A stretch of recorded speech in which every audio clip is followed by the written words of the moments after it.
بسم اللہ الرحمن الرحیم نحمدہ و نصلی علی رسولہ الکریم۔ پیارے نبی صلی اللہ علیہ وسلم کے ارشاد کا مفہوم ہے کہ تم میں سے بہترین آدمی وہ ہے جو قرآن مجید کو سیکھے اور دوسروں کو سکھائے۔ آن لائن صراط الجنہ اکیڈمی پہاڑ پور ڈیرہ اسماعیل خان کی ٹیم نے یہ عزم کیا ہے کہ ہر سال کی طرح اس ماہ رمضان میں بھی علماء کرام کے موجود خلاصۃ القرآن کا کورس کروایا جائے۔ ہر پارے کا تقریباً 10 سے 15 منٹ خلاصہ تیار کیا جائے تاکہ ہر مسلمان کی قرآن سیکھنے کے ساتھ نسبت ہو جائے، ورنہ قرآن مجید تو وہ کتاب ہے، اگر کوئی بندہ ساری زندگی بھی قرآن کو سیکھنے میں لگا لے تو بھی یہ ناکافی ہے۔ اور آخر کے اندر ہر پارے میں سے اللہ پاک کے 3 احکام کو بھی بیان کیا جائے گا۔ پہلے پارے کے اندر 16 رکوع ہیں اور 2 صورتیں ہیں۔ سورہ فاتحہ مکمل ہے اور سورۃ البقرہ کی 141 آیات ہیں۔ الفاتحہ کا مطلب ہے کھولنے والی، اور اس کا مرکزی مضمون ہدایت کی دعا ہے۔ اس سورت کے اندر قرآن مجید کی 113 صورتوں کا خلاصہ ہے۔ سورۃ الفاتحہ میں 3 باتیں ارشاد ہوئی ہیں۔ سب سے پہلے اللہ پاک کی 4 صفات ہیں۔ یہاں اللہ پاک نے اپنا تعارف رب المومنین یا رب المسلمین سے نہیں کروایا، بلکہ رب العالمین سارے جہانوں کا رب ہے۔ اور دوسری صفت یا رحمان الدنیا و رحیم الآخرہ، جو اللہ پاک کی صفت رحمان ہے اس سے دنیا میں مسلمان بھی فائدہ اٹھا رہے ہیں اور کافر بھی اٹھا رہے ہیں، اور جو اللہ پاک کی صفت رحیم ہے یہ قیامت کے دن اس سے وہ لوگ استفادہ اٹھائیں گے جو اللہ پر ایمان لاتے ہیں اور اللہ پر یقین رکھتے ہیں۔ اور چوتھی صفت حقیقی ملکیت، وہ صرف اور صرف اللہ کی ہے۔ اس دنیا کے اندر جو بھی ہمارے پاس ملکیتیں ہیں وہ عارضی ہیں، وہ ایک دن ختم ہو جانے والی ہیں۔ دوسری بات، عبادت کرنے اور مدد مانگنے کے لائق ذات صرف اللہ تعالیٰ کی ہے۔ اور تیسرا، سیدھے راستے پر چلنے کی دعا اور غلط راستے سے بچنے کی دعا۔ ہدایت کی دعا اتنی اہم ہے کہ اللہ رب العزت نے سارے انبیاء کرام کو، صحابہ کرام کو، اہل بیت کو ہر نماز کی ہر رکعت میں مانگنے کی تلقین کیا ہے کہ آپ مجھ سے ہدایت مانگو۔ سورہ فاتحہ میں دعا کے بھی آداب سکھائے گئے ہیں کہ سب سے پہلے اللہ کی حمد و ثنا بیان کی جائے، پھر اللہ کی عبادت کی جائے اور اپنی بے بسی کا اظہار کیا جائے، اور ہدایت کی دعا روزانہ اپنے لیے مانگی جائے۔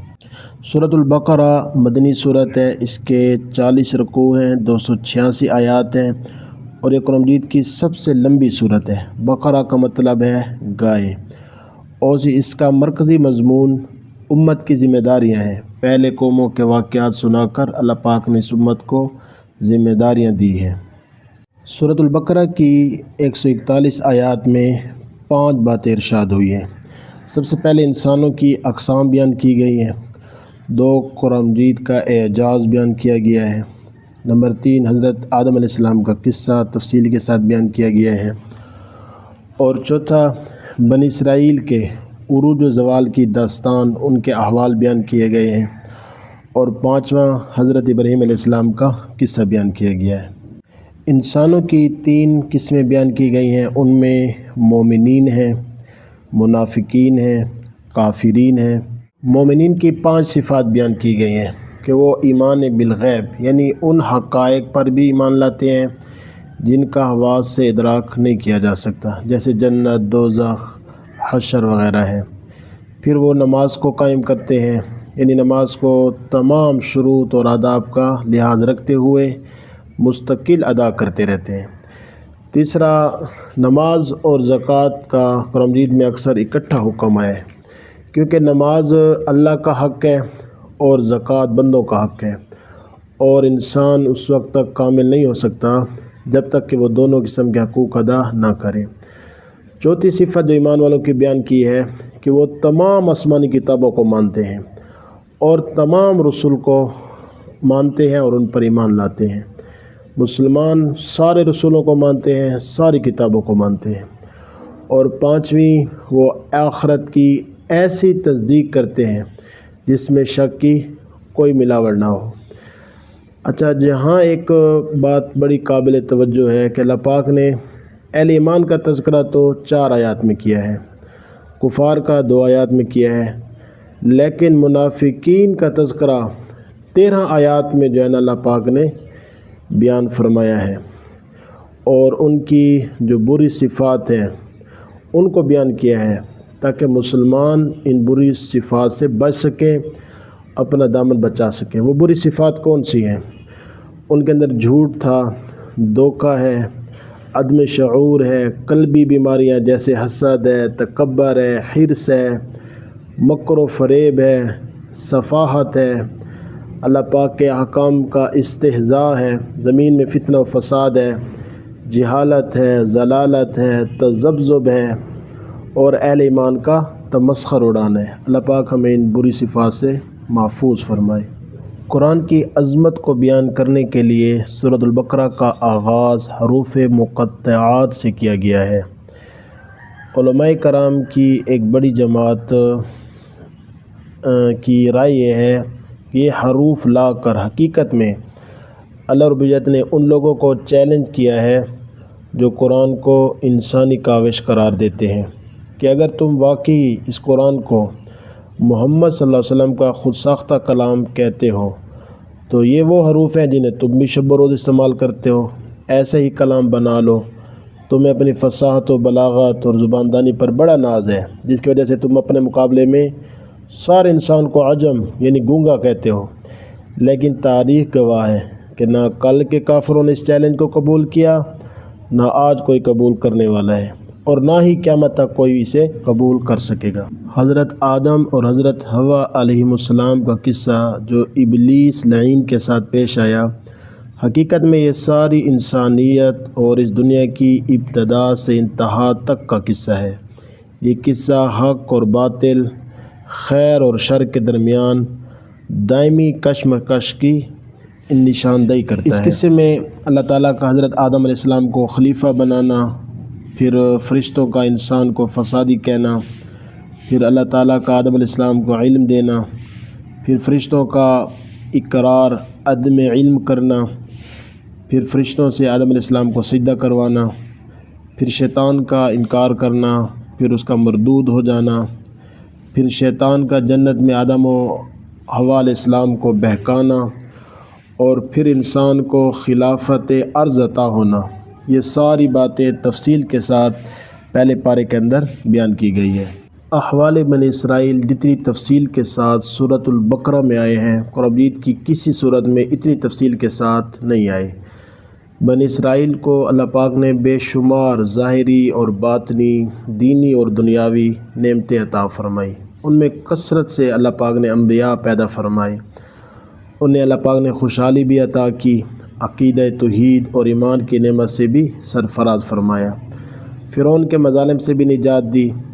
حضرت موسیٰ علیہ السلام کی قیادت میں مصر سے انہوں نے ہجرت کی، اور اللہ پاک نے سمندر میں ان کے لیے راستے بنائے، اور ان کے سامنے جو فرعون ظلم و ستم کے پہاڑ ڈھاتا تھا، ان کے سامنے اللہ پاک نے ان کو غرق کیا۔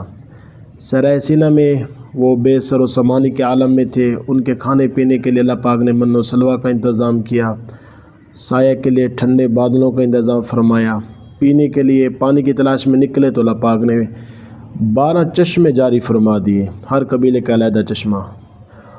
اور پھر انہوں نے کیا کیا، ان نعمتوں کا جو شکر ادا کرنا تھا وہ بتدریج کفر کی طرف جاتے رہے، اس بیماری میں مبتلا ہو گئے، وہ حق کو چھپانا شروع کر دیا، خاتم النبیین صلی اللہ علیہ وسلم کی نبوت کا انکار کیا، بچھڑے کو معبود بنا لیا، اور دشت سینا میں بے صبری کا، حرص کا، طمع کا مظاہرہ کیا۔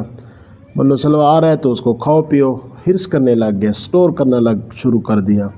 اریحہ شہر میں متکبرانہ انداز میں داخل ہوئے، جبکہ انہیں عاجزی کے ساتھ داخل ہونے کا حکم دیا گیا تھا۔ انہوں نے انبیاء کرام کو ناحق قتل کیا، بار بار بدعہدی کے مرتکب ہوئے، ان کے دل سخت ہو گئے۔ انہوں نے کلام اللہ شریف میں لفظی اور معنوی تحریف کی، شریعت کے بعض احکام پر وہ ایمان لائے اور بعض کا انکار کرتے رہے۔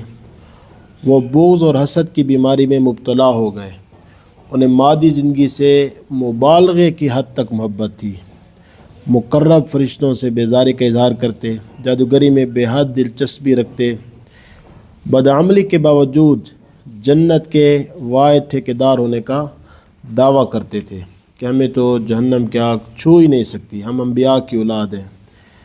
تو یہاں سوچنے کی بات ہے، عبرت کی بات ہے کہ کہیں یہ جو خرابیاں ہیں، یہ بری صفات ہیں، ان میں کوئی خرابی ہم مسلمانوں میں تو نہیں پائی جاتی۔ سورۃ البقرہ میں 5ویں اہم بات حضرت ابراہیم علیہ السلام کا قصہ ہے۔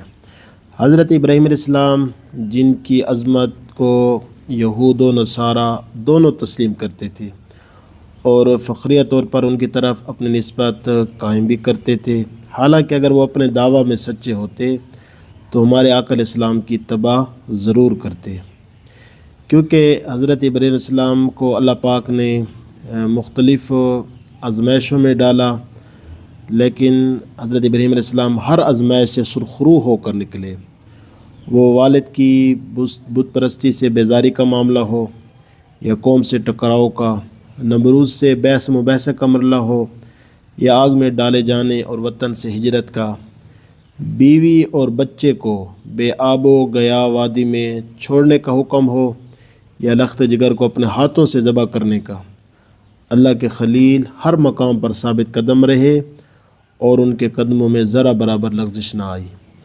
اسی ثابت قدمی کی برکت تھی کہ اللہ پاک نے ان کی دعاؤں کو قبول فرمایا، مکہ کو اللہ پاک نے پرامن شہر بنایا، وہاں کے رہنے والوں کو پھلوں کا رزق میسر آیا، اور سب سے بڑی دعا جو قبول ہوئی وہ یہ کہ حضرت اسماعیل علیہ السلام جو قریش کی نسل میں سے تھے، انہی کی نسل میں سے اللہ پاک نے خاتم النبیین حضرت محمد صلی اللہ علیہ وسلم کو پیدا فرمایا۔